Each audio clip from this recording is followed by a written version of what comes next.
नमस्कार, मी अविनाश मुळे. आपल्या अविनाश अकॅडमीत तुम्हा सर्वांचं स्वागत. आज आपण घेऊन येत आहोत तर भाग 1 गणित हा विषय घेऊन येत आहोत. त्याच्यामध्ये प्रत्येक धड्यामध्ये काही पॉइंट्स आहेत, काही पॉइंट्स कसे लक्षात ठेवायचे आणि त्या धड्यामधलं तेच गणित आहे हे आपल्याला लक्षात राहण्यासाठी आपण काय केलं पाहिजे किंवा काय महत्वाचे घटक आहेत ते आपण इथं सांगणार आहोत. ते घटक तुम्ही समजून घ्या, कळत नसेल तर परत विचारू शकता. तर आता बघा, सध्या लक्षात घेऊया ते पॉइंट्स.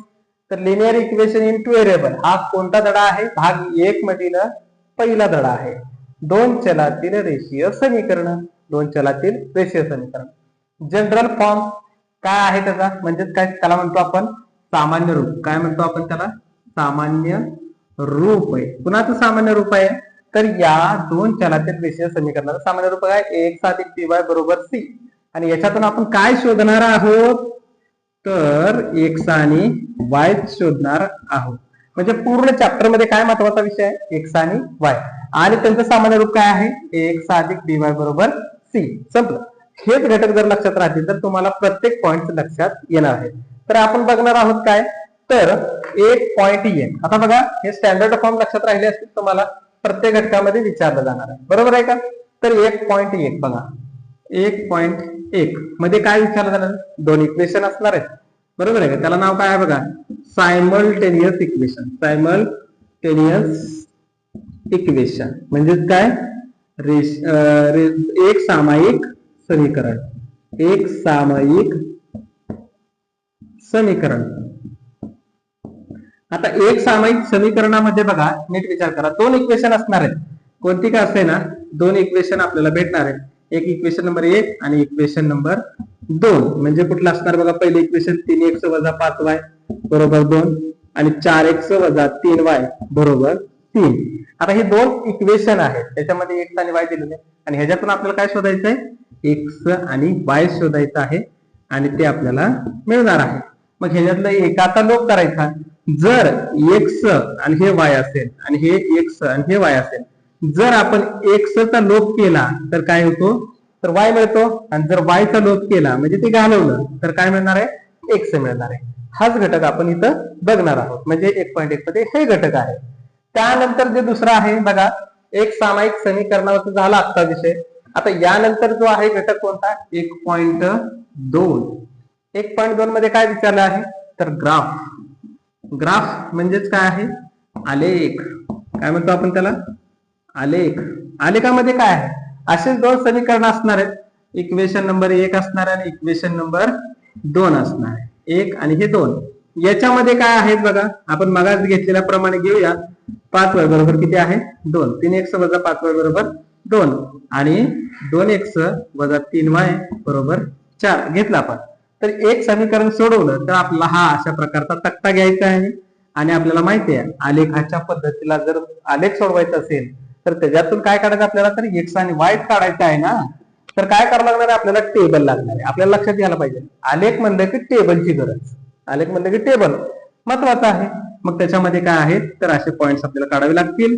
तर त्यामध्ये एक्स आणि Y, x Y, x comma y आणि हे जे 1 हे 2 ह्या 3 किमती काढायच्या आणि इथे एक्स वाय आणि एक्स वाय जे काय असेल त्या किमती तुम्हाला इथे मांडायच्या आहेत. त्याच्यानुसार हा ग्राफ सोडायचा आहे. ग्राफ साठी फक्त तक्ता असतो हे लक्षात ठेवा. टेबल महत्वाचा असतो हे लक्षात ठेवा. त्यानंतर आहे तिसरा घटक. तिसऱ्या घटकामध्ये काय विचारलं आहे बघा आपल्याला? तर 1.3 आहे तो घटक. कोणता आहे? तर 1.3. 1.3 मध्ये काय विचारलेलं असणार आहे? आपल्याला डिटर्मिनंट सोडवायचं. काय सोडवायचं आपल्याला? डिटर्मिनंट सोडवायचं. डिटर्मिनंट म्हणजेच काय? निश्चयक. निश्चयक का? आता बघा याच्यामध्ये निश्चयक हा घटक सोडवायचा आहे. त्यालाच काय म्हणतो आपण? आता ती मेथड आहे. निश्चयक म्हणजे काय? ती मेथड आहे. ती कोणती आहे बघा? निश्चय मध्ये काय आहे? पद्धत. आता ही पद्धत काय आहे समजून घेऊया. बघा, तर याच्यामध्ये डिटर्मिनंट सोडवायचं असेल, निश्चयक सोडवायचं असेल तर काय पद्धत आहे? तर आपल्याला 3 किमती असणं माहिती असणं गरजेचं आहे.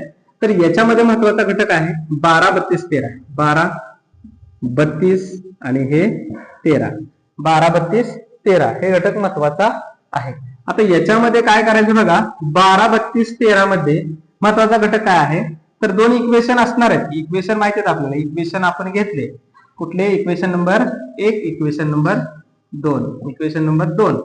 तर बघा याच्यामध्ये हे 2 नंबर इक्वेशन, याच्यामध्ये काय महत्वाचा घटक 3x अधिक 5y बरोबर 2, 5x अधिक 3y बरोबर 4 असं घेतलं, बरोबर आहे. आणि याच्यामध्ये आपल्याला काय करायचं डिटरमिनंट सोडवायचं. मग डी बरोबर, आता डी बरोबर कसं येणार, आपल्या यांच्या किमती असतात तिथे 1 हे 2 आणि हे 3.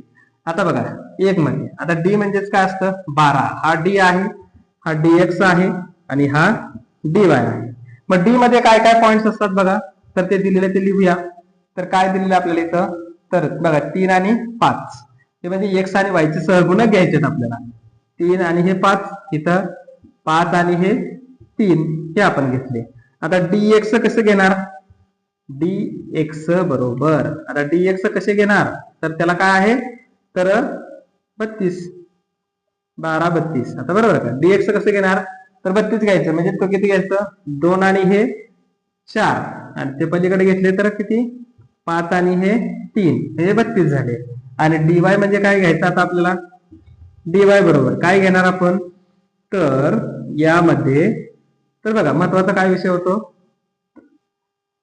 13 घ्यायचंय. मग 13 कसं घेणार 3 आणि 5 म्हणजे y ला सोडून देणार 3 आणि 5 आणि पुढे काय दिलेलं इथं 2 आणि 4 ते घटक आपण बघणार. आणि याच्यातून काय करणार आपण मग x बरोबर काय dx भागिले d आणि y बरोबर काय येणार dy भागिले d, हेच घटक महत्वाचे आहेत. आणि ह्याच्यातून मिळणार आपल्याला काय x आणि y, प्रश्नचिन्ह प्रश्नचिन्ह.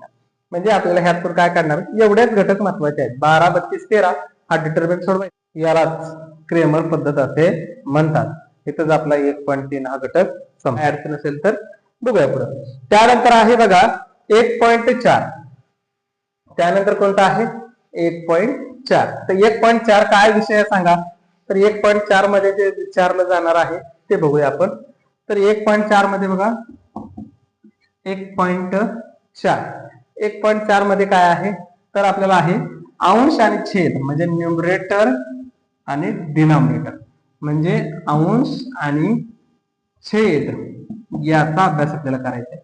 याच्यामध्ये काय आहे तर एखादं इक्वेशन असणार आहे, 2 इक्वेशन असणार आहेत, त्या 2 इक्वेशन मधून तर काय करायचं आपल्याला बघा 4/x वजा 5/y बरोबर 2 आणि 6/x वजा 6/y बरोबर आता आहे 3 घेतलं आपण. इथं किती घेतलं आपण, हे 3 घेतलं. तर याच्यामध्ये काय असणार आहे समीकरण 4 गुणुले 1/x असणार आहे. आणि इथं काय दुसरं तर त्याच्यामध्ये वजा आहे, तर बघा तर 5 गुणुले आता आहे 5 गुणुले मध्ये काय करायचं बघा आपल्याला, तर 5 गुणुले 1/y असणार आहे बरोबर 2. म्हणजे ह्या x बद्दल 1/x बद्दल आणि 1/y बद्दल यांच्याबद्दल काय म्हणायचं आपल्याला m, आणि 1/y बद्दल काय म्हणायचं आपल्याला n, हे घटक आपल्याला समजून घ्यायचंय. आणि यांचं रूपांतर आपल्याला कशामध्ये आणायचंय ax अधिक by बरोबर c याच्यामध्ये आणून मग काढायचं आपल्याला काय x, y बरोबर प्रश्नचिन्ह प्रश्नचिन्ह. हे तुम्हाला समजलं असेल, हे 1.4 मध्ये सांगितलेलं आहे. त्यानंतर आहे शेवटचा भाग जो आहे तो शाब्दिक उदाहरणाचा आहे. शाब्दिक उदाहरणं कोणत्या पद्धतीचे असतात तुम्हाला लक्षात येतच आहे, शाब्दिक उदाहरणं खूप महत्वाची असतात. शेवटचा भाग आहे तो काय आहे 1.5.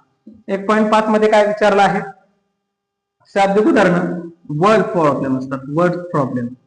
आता हे वर्ड प्रॉब्लेम जे असतात ते कसे, मग त्याला काय म्हणतो आपण शाब्दिक उदाहरण, बरोबर आहे शाब्दिक उदाहरण.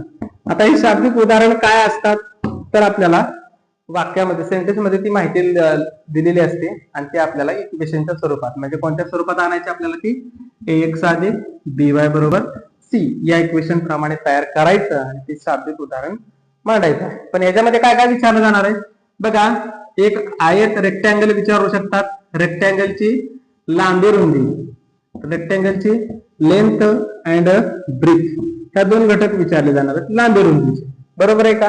परत एज विचारलं जाणार आहे, एज म्हणजे काय आहे वय विचारलं जाणार आहे, बरोबर आहे. त्यानंतर काय आहे तर त्यानंतर विचारलं जाणार आहे संख्या, संख्या म्हणजे क्रमसंबंध असतील किंवा क्रमागत संख्या विचारतील, एका पुढे एक असतील नंबर सिरीज अशा पद्धतीने विचारलं जाणार आहे. तर हे सगळे घटक आपण पहिल्या भागामध्ये धड्यामध्ये हे बघितलेले आहेत. हे घटक तुम्हाला परीक्षेला हमखास येणार. लक्षात आलं. आता नंतर जे आहे ते संकीर्ण प्रश्नसंग्रह आणि शेवटी जे विचारलं जाणार आहे संकीर्ण प्रश्नसंग्रह. आता संकीर्ण प्रश्नसंग्रह कसा असतो बघा. प्रश्नसंग्रह बरोबर आहे का,